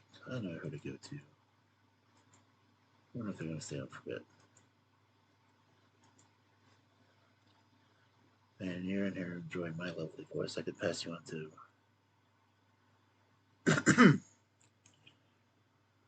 a VA that's. They're doing something fairly comfy. They're doing Lego bricks. So let's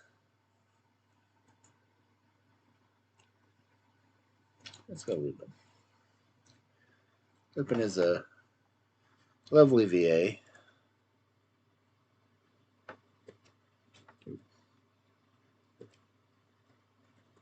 If I can type.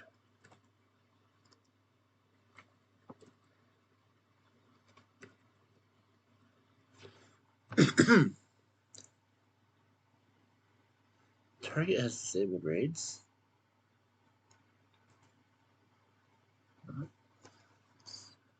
Rude. I didn't know you could do that.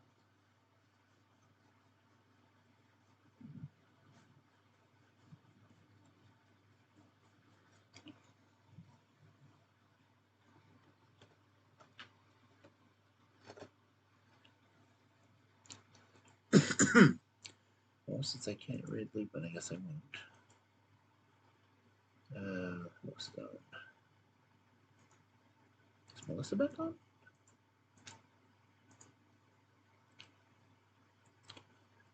It sounded like Melissa was asleep.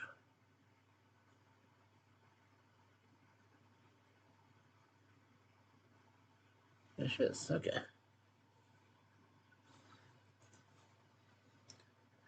Let's read Melissa. Let's learn how to start a raid.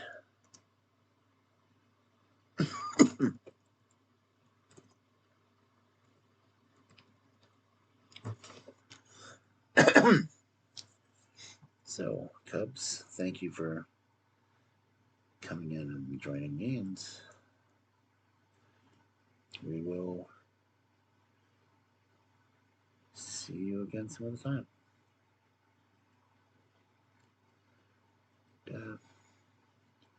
Have a nice evening.